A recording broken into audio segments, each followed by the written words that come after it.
Guys, I kind of have this weird little secret that I've been keeping from y'all, and the truth is, I'm a pretty big fan of Bluey. What?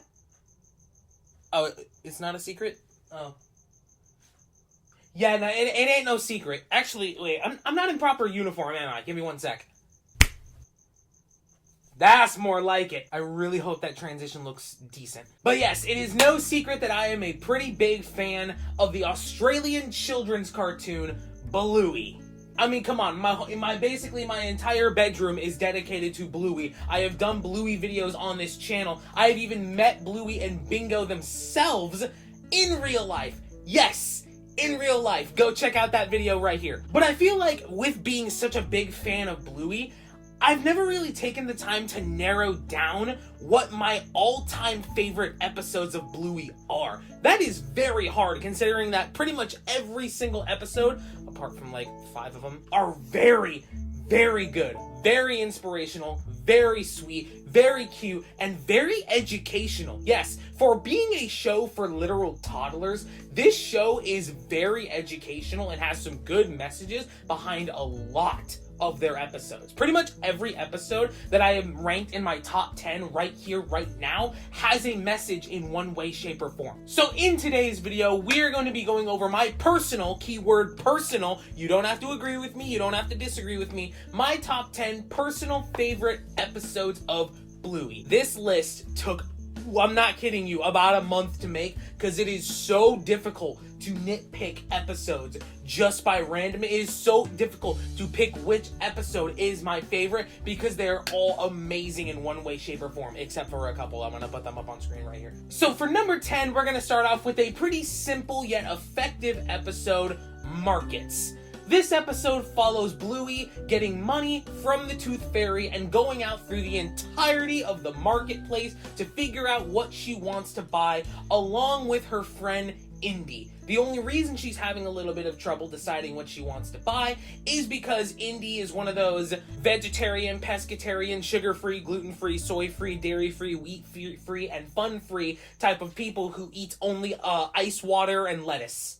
I'm not kidding you. She literally cannot eat anything in this episode. But despite all that, it is so sweet to see Bluey being so generous and caring about her friend, being like, oh, well, I only want to spend my money if both me and Indy can share the thing that I'm going to buy. And it is so sweet to see her going around desperately trying to find something for her and her friend to either eat or do together. And eventually, Bluey ends up settling on buying a toffee apple out of pure pressure, I guess, because it was the last one, to which Indy unfortunately says, yeah, that's got sugar in it. I don't think I can eat that because, yeah, she cannot eat sugar. But after buying the toffee apple, that $5 bill that Bluey took, basically, not kidding you, goes around and comes back around right to Bluey, because basically everyone that had the Bluey's $5 bill, like, hey, sweetheart, can you go get me this from this stand? Oh, we need this from this stand. Oh, we need this from this stand. And eventually, one of the other parents from the other stand buys a piece of cake from Indy's mom's stand,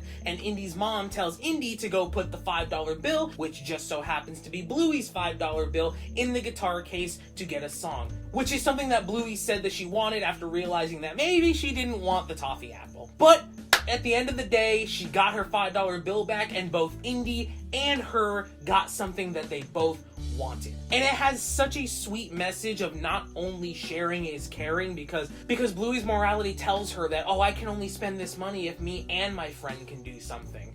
And eventually, it comes back around. Her kindness comes back around. Indy even states the moral of the episode, what goes around comes around. When you spread kindness around, kindness will come back around. And that is exactly what happened in this episode. Number 9 on my list is Barky Boats. This episode follows Bluey and Mackenzie getting into a heated debate and murdering each other in cold blood. I am just kidding. It follows Bluey and Mackenzie meeting up with their buddies and wanting to split off and do separate things. Mackenzie wants to do Barky Boats, but Bluey wants to build a fairy garden. And both of Bluey and Mackenzie's buddies are brother and sister.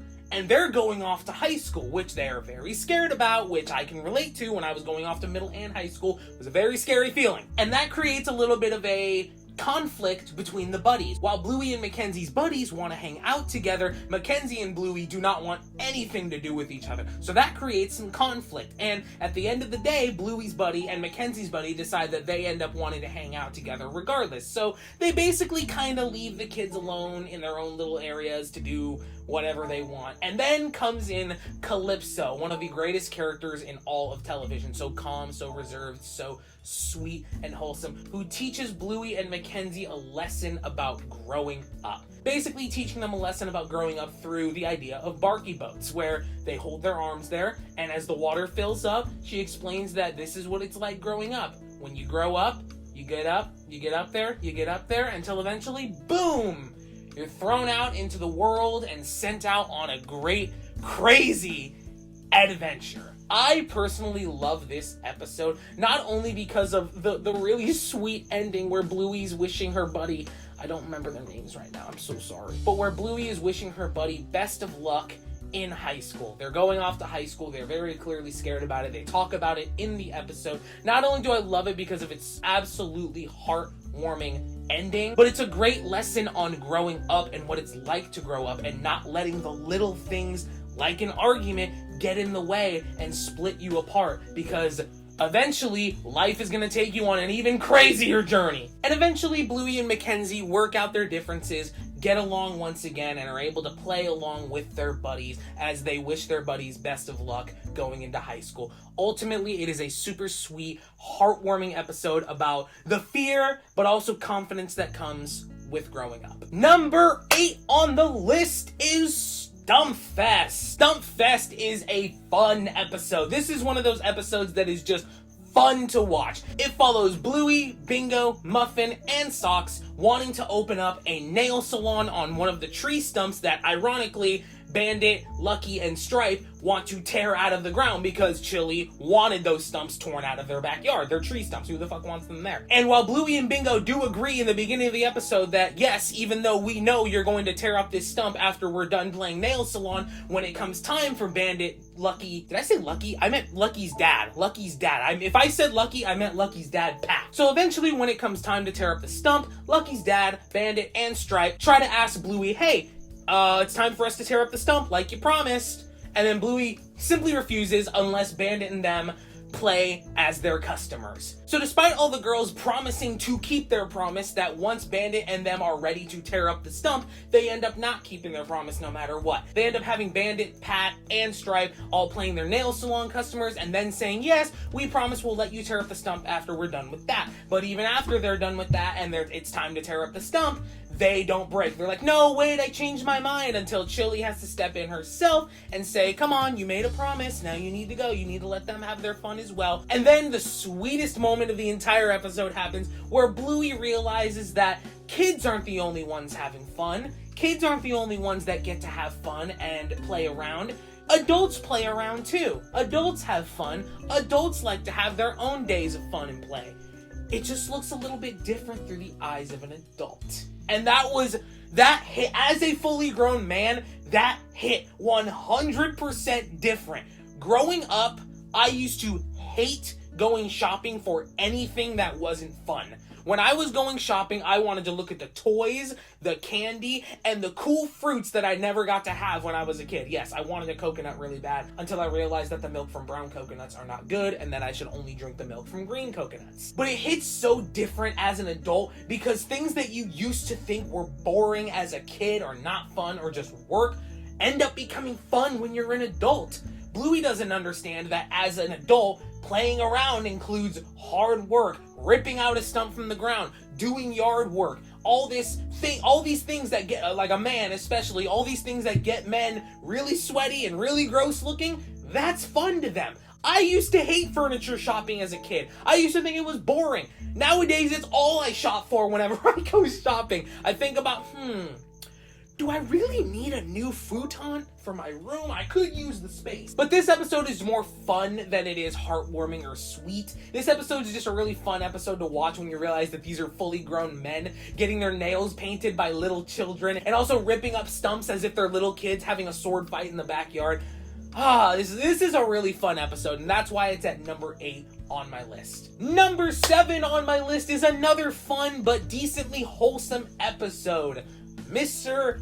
Monkeyjocks. This episode follows Bluey and Bingo not wanting to get rid of any of their toys, despite having literally every toy ever made throughout the history of forever. When their parents try to teach them the importance of getting rid of toys, they simply refuse because they don't want to get rid of any of their toys, because every toy is special in one way, shape, or form, even though 90% of them they don't even play with anymore. Let's be brutally honest. That action figure that's on your desk right now, you're not playing with it. You can just give it away. Come on. But it gets to a specific toy that they treat like a king because Bandit has told them that, well, if you think that this toy is so special, then you better treat him like he's special, and oh boy, do they treat him like he's special. His name is Mr. Monkeyjocks. He's a monkey that wears underwear. I guess in Australia they call it jocks or something like that. That's why he's called Mr. Monkeyjocks, not Mr. Monkey Underwear. But regardless, they treat him like a king simply because Bandit told him to do so. And eventually this monkey ends up quite literally stealing Bandit's life and wife.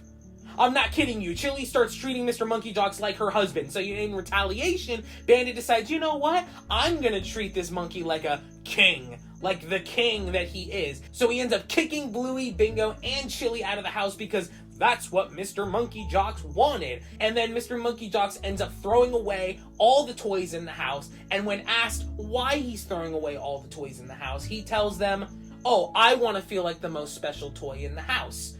But he's still sad at the end of the day, despite having everything. And Bluey even asks, how can you be sad? He has everything he's ever wanted. And the moral of the episode gets put right into place. Because when you have everything that you've ever wanted, nothing feels special anymore. And that's why even people who live in poorer or middle-class communities, anything that seems better than ordinary is such a big surprise and such a good feeling of pride and happiness. That's why less fortunate kids are so happy when they receive something as simple as a basketball or a board game or a plush toy. It's that endearing feeling of, wow, I've never had this before. Once you have everything that you want, you don't feel special anymore because there's nothing else to look forward to in life. And that point is proven at the very end of the episode when eventually they decide that they are going to donate all their toys, and it switches to a shot of a kid in a hospital receiving Mr. Monkeyjocks and being really happy. Little things that are insignificant and don't mean much to you anymore could mean the world to someone completely different. One man's trash is another man's treasure in the best way possible. Number 6. Number 6 is a deep episode. Turtle Boy. This episode involves a deaf child. Yes, they literally included a deaf child and animated accurate sign language in an episode of Bluey. The writers of this show are beyond dedicated to teaching children and adults alike morality and how to be better people. The episode is the same throughout. It's a back and forth between Bingo finding a turtle plush toy at a park and asking her mom to take it home. I accidentally said mom. I totally forgot that it was Bandit that took Bingo to the park. The mom of the other child is Orange, and that confused me momentarily. I completely forgot that it was Bandit that was taking Bingo to the park. But her mom says no because whoever lost it might be looking for it and might be back for it.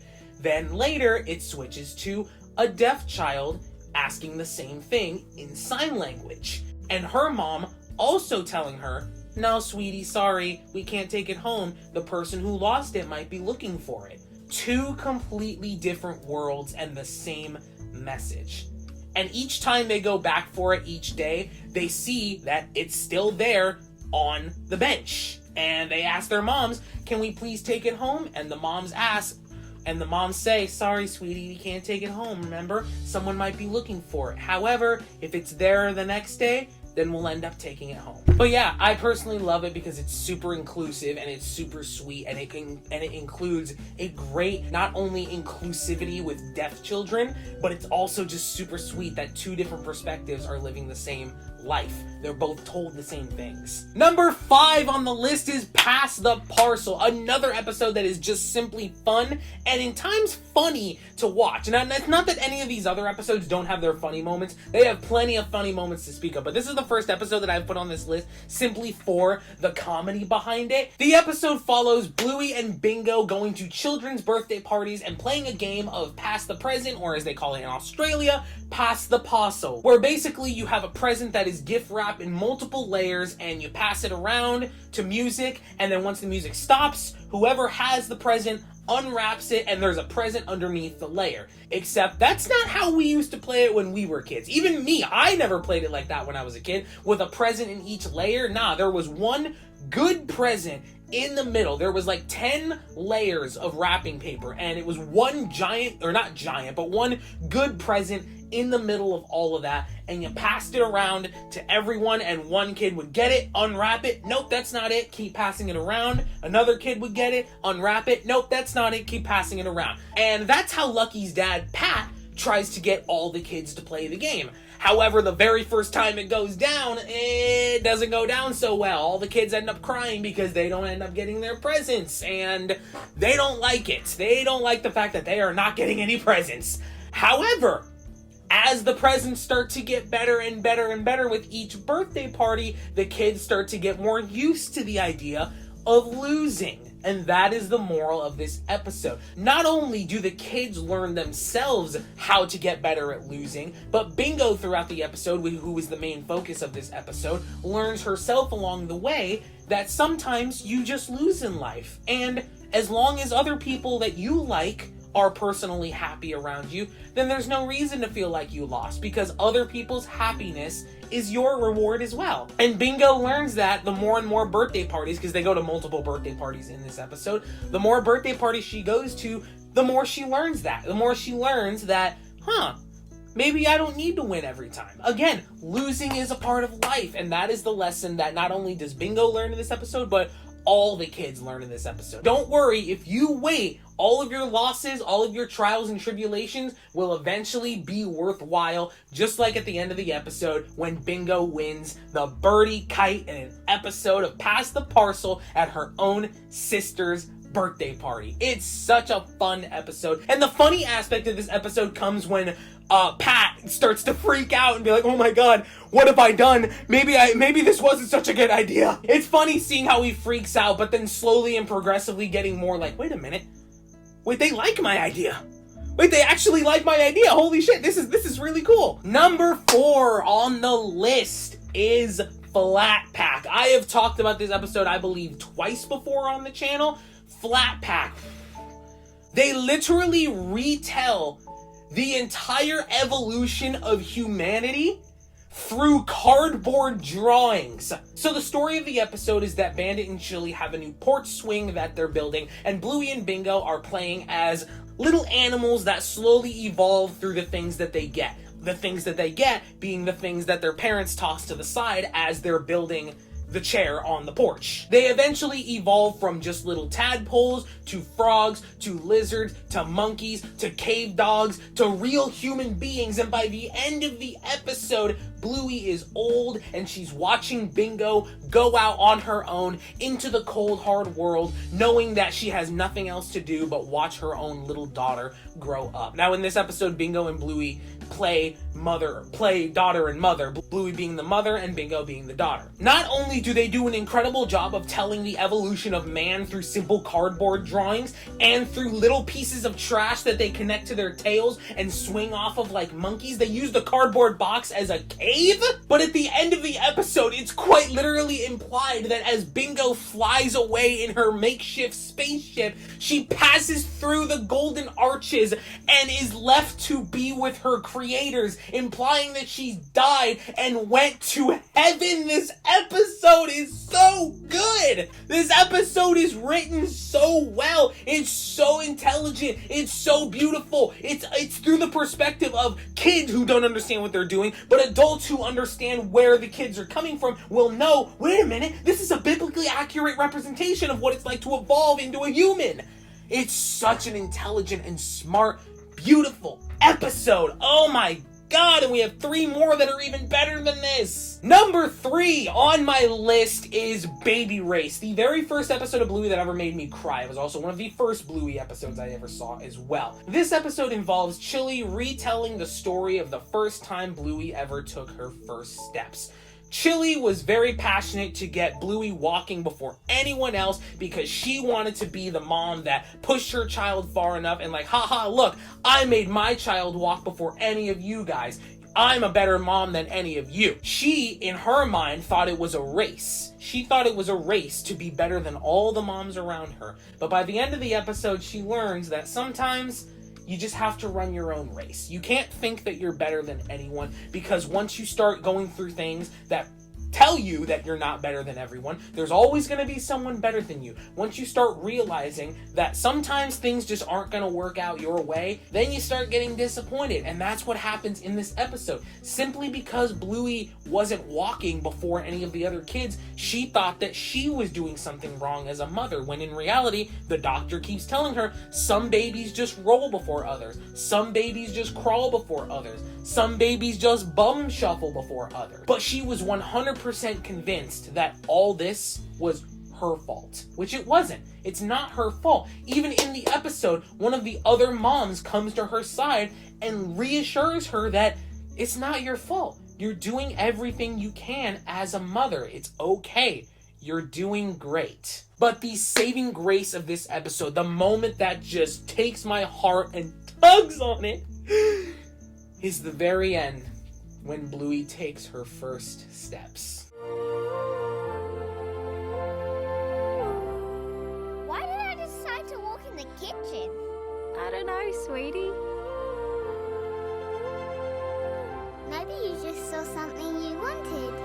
Oh my God. The music and the way Bingo just said, maybe you saw something you wanted. This show is beautiful. This show is perfect. It's enough to make a grown man cry. I am sweating. It is 80 degrees at 9:30 at night. It's February! Number 2 on the list. I'm pretty sure y'all saw this coming at some point. Don't think I forgot about it.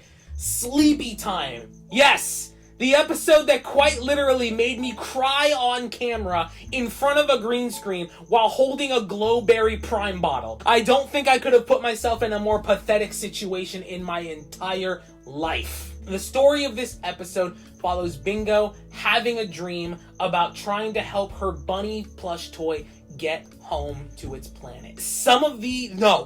The most emotional moments in the entirety of Bluey happened in this episode. Bingo having to part with her stuffed animal, Bingo having to be on her own, Bingo going on these adventures only to have to leave them, and this part in the episode where Chili comforts Bingo in real life and in her dream. The literal sun representing her mother, the warmth and comfort of her mother, as she says, I have to go.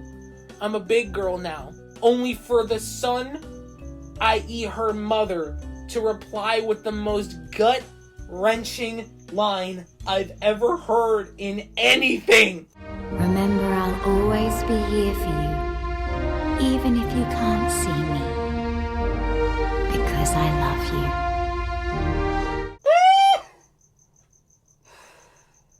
Can you guys see why that made me cry?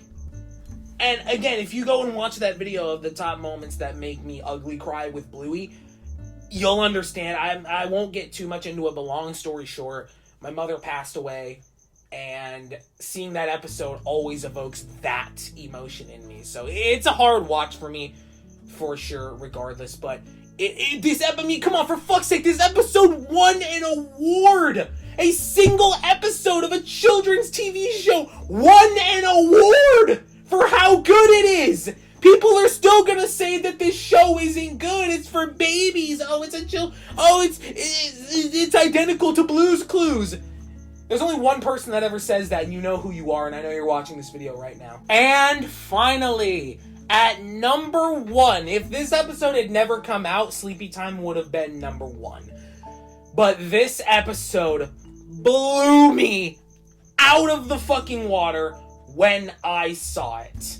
I am talking about The Sign. This episode actually has 2 plots in the same story, and they managed to make it work so well. That's just one of the reasons that this episode is so fucking awesome. This episode involves Rad and Frisky getting married, but unfortunately something goes awry that causes Frisky to basically cancel the whole wedding and damn near break up with Uncle Rad, aka Bandit and Stripe's other brother. Rad didn't tell Frisky that he was going to have them move out of the town and away from their family. He did not get her approval or permission or consent to do that, and that sends her into a rage. And she doesn't want to either way, so she runs off and goes to one of her childhood locations. All the while, the reason this episode is called The Sign is because Bandit is going to sell the house. Because he got a new job opportunity, and it has to be in a new city. They've got to move. They've got to go somewhere completely different in order to have Bandit get this new job opportunity. But before they sell the house, they decide that they're going to have Uncle Rad and Frisky's wedding at that house. You know, as one last little homage to the house right before they leave it. And getting back to Frisky's story, Chili ends up finding her up on this little gazebo area where her and Frisky used to hang out all the time. And as Chili is talking to Frisky, Bluey, Bingo, and Muffin end up finding this little telescope lookout thing where they decide that they're gonna, we gotta put a quarter in to, see what's out there. Unfortunately, the quarter doesn't go in the slot. Doesn't seem like a big plot hole, does it? Just a little quarter stuck in a machine. That quarter is gonna be the saving grace of this entire episode, believe me when I say that right now. So after talking, Chili eventually ends up convincing Frisky to come back and basically resume the entire wedding. The wedding goes fine, everything is happy, they all get married, they all dance, everything is beautiful. And then comes the day where they're supposed to move out of the house into the new one. But right before they do, the couple that is going to buy their old house notices the quarter that is stuck in the machine that Bluey, Bingo, and Muffin were trying to use. And as they free the quarter loose, they put it in and look out through the city. They see the house that they're going to buy and be like, well, there's our new house. Tomorrow we are going to be moving in, and tomorrow we're going to be living there. Just wish it had a pool. Now keep in mind, throughout the entire episode, they have been saying, I just wish that it had a pool. They just wish the house had a pool. Because the healer house doesn't have a pool. There's no pool in it. It's a big yard, but it has no pool. They keep saying, I just wish it had a pool. As they're looking through the binoculars, they turn to the left and see that another house is for sale with a pool. Last minute, they decide that they want that house instead. Bandit gets a call, literally, as they're about to head out. As they're about to move out of the house, Bandit gets a call, and even though we can't hear it, we know exactly what's said. Hey, the couple's gonna move into a new house, so if you guys want to keep that house, go for it. And Bandit, for the entirety of the moving process, has this inkling in his mind that maybe it's not the best idea. And that one call, that one quarter, ended up saving the healer house. Bandit rips that sign out of the ground, throws it in the street, and they are not moving. All the while, this beautiful score plays, this beautiful, beautiful song that was sung by, I don't even remember who at this point, and I don't think I can play it because of copyright. I'll play a second of it right now. Oh my God, this episode is beautiful. This episode is amazing. This episode is everything. This episode is literally every emotion you could ever think of in it. Sadness, happiness, laughter, fear, anger, everything, dude. It literally has everything. And in the end, it has a happy ending. Oh my god, it is such a beautiful episode, and it's a 30-minute long episode, so there's more than enough time to soak in everything that is happening. It is so beautiful, and that is why it is at my number 1. And there you guys go. There is my top 10 favorite Bluey episodes. Now, keep in mind, we still have yet to even get into the mini-sodes, which, don't worry, I will eventually make a video over. But again, Bluey is just such an amazing show that it's almost impossible to pick favorite episodes. This list quite literally took me well over a month to create because it's so hard to nitpick episodes. It's like picking a favorite child out of your 15 children. You can't just pick your favorite. Sometimes you can. No, in that situation, you most definitely can pick your favorite. So I don't want to say anything like that. With that being said, guys, hopefully y'all enjoyed the video. My stomach is hurting. I've had some really bad bowel movements for the past 2 days, and I can't get it. I can't let it go. I don't know why it won't go away. But hopefully you guys enjoyed this video. Let me know your favorite Bluey episodes in the comments down below. Hopefully you guys enjoyed. Don't forget to like, comment, and subscribe. Go check out my other videos on Bluey if you haven't already. And with that being said, guys, I love y'all and I love Bluey. I will see you guys in the next video. PokeTom is out. Stay awesome, guys.